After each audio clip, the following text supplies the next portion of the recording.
Hai, perkenalkan nama saya Atika Rahma, NIM 2201036126. Saya dari program studi Manajemen Dakwah Fakultas Dakwah dan Komunikasi UIN Wali Songo Semarang. Di sini saya akan memaparkan kepada kalian materi pertama mata kuliah Pancasila dan Pendidikan Warganegaraan.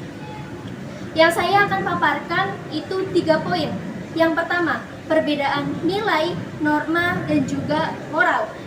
Yang kedua, makna dari lambang Pancasila. Yang ketiga, makna dari nilai Pancasila itu sendiri.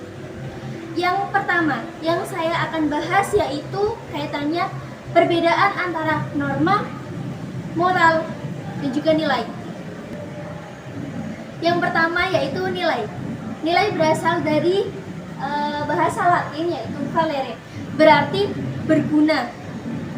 Nilai sendiri diartikan sesuatu yang paling benar dan juga bermanfaat bagi sekelompok orang ataupun salah satu orang. Itu menurut Eka Dharmaputra 1987. Yang kedua yaitu moral. Moral adalah sistem nilai tentang bagaimana kita menjadi manusia yang baik. Itu menurut Nurgiantoro 1995. Yang ketiga yaitu norma. Norma berasal dari bahasa Inggris yaitu norm, yang artinya usual expected way of behave, yang artinya norma umum yang berisikan tentang perilaku manusia. Lanjut pada poin yang kedua, makna dari lambang Pancasila. Apa sih lambang-lambang yang terdapat di Pancasila itu sendiri? Yang pertama di sini adalah bintang, bintang emas. Bintang emas memiliki makna yaitu pancaran dari Tuhan Yang Maha Esa. Selanjutnya rantai emas.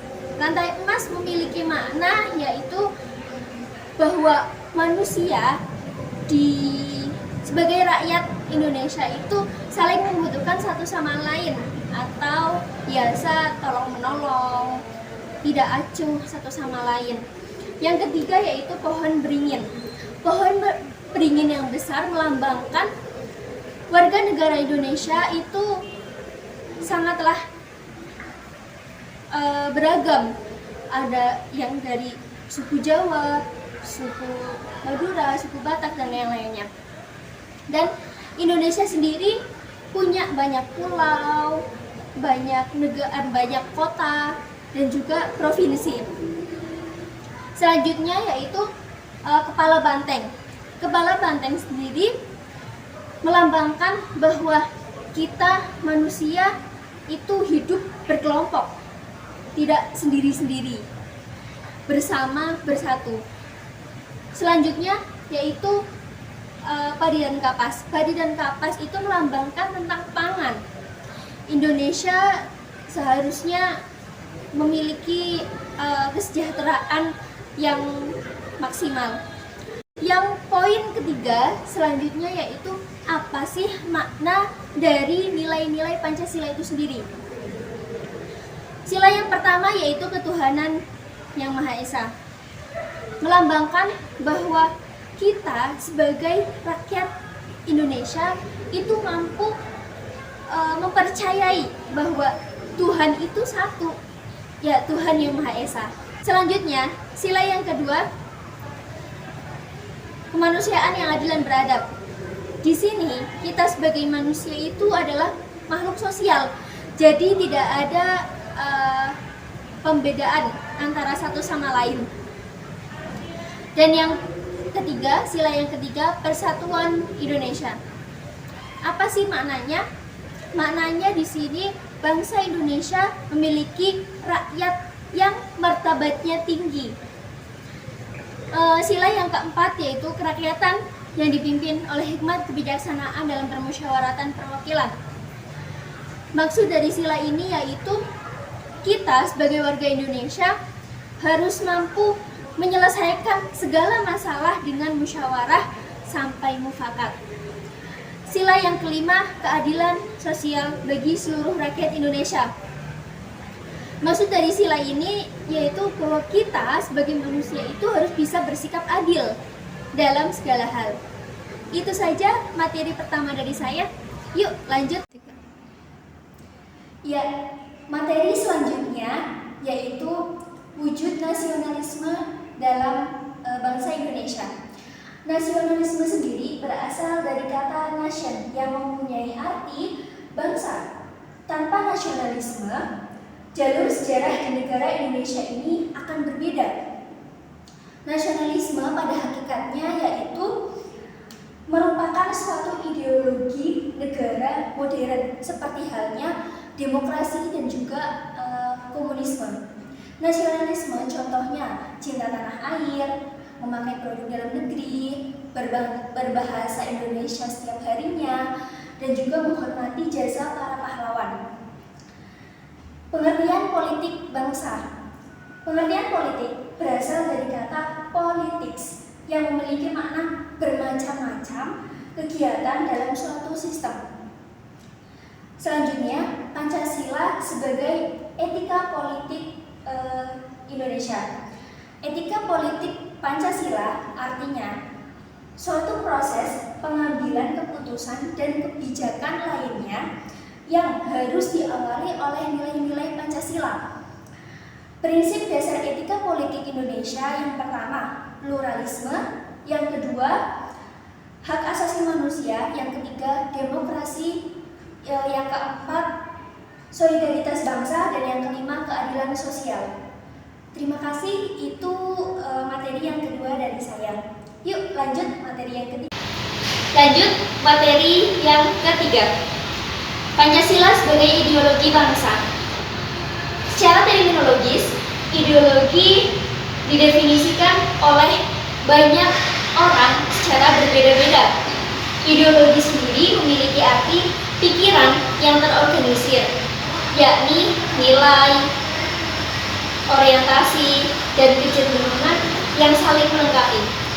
Karakteristik ideologi sendiri yaitu yang pertama, sistematis, yang kedua, mencakup strata pemikiran, yang ketiga, mencakup ruang lingkup yang sangat luas, yang keempat, muncul pada saat situasi krisis. Sebagai ideologi bangsa Indonesia, Pancasila sendiri berfungsi sebagai ikatan budaya atau cultural bond.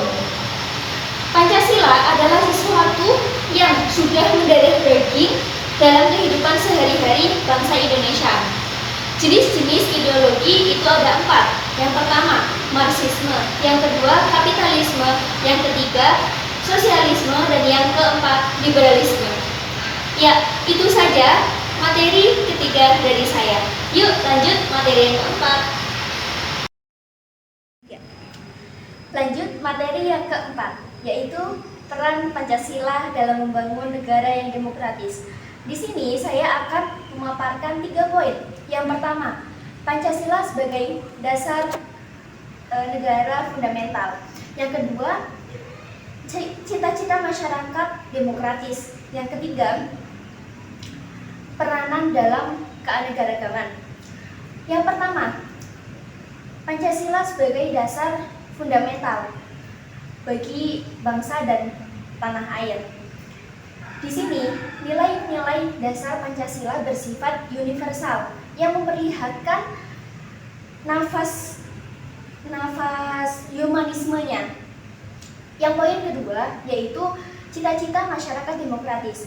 Masyarakat demokratis adalah masyarakat yang tidak memandang latar belakang antara biologi dan juga sosial. Masyarakat demokratis juga masyarakatnya itu bermartabat sebagai manusia yang bebas. Selanjutnya, poin yang ketiga yaitu peranan dalam keanekaragaman. Seperti kata-kata berikut ini. Bersatu kita teguh, bercerai kita runtuh. Tidak salah dengan kata tersebut. Yang salah itu adalah kita yang terlalu apatis. Selanjutnya, apa sih hubungannya antara agama dengan Pancasila. Hubungan antara agama dengan Pancasila yaitu di Indonesia itu tidak mematok pada satu agama saja, Islam saja, Kristen saja, tidak. Tapi di Indonesia ini kita meyakini ada 6 agama. Selanjutnya, apa sih hubungannya antara Islam dengan Pancasila sendiri? Pancasila sebagai dasar negara Republik Indonesia. Sedangkan Islam sendiri yaitu agama yang mayoritasnya berada di Indonesia. Saya tanya, kalau kalian disuruh memilih antara Islam dengan Pancasila, kalian pilih mana? Tergantung kita mau diposisikan di mana. Saat kita bernegara, kita wajib memilih Pancasila. Tapi saat kita ditanya diri kita pribadi, ya kita wajib untuk memilih Islam. Itu saja materi yang keempat dari saya.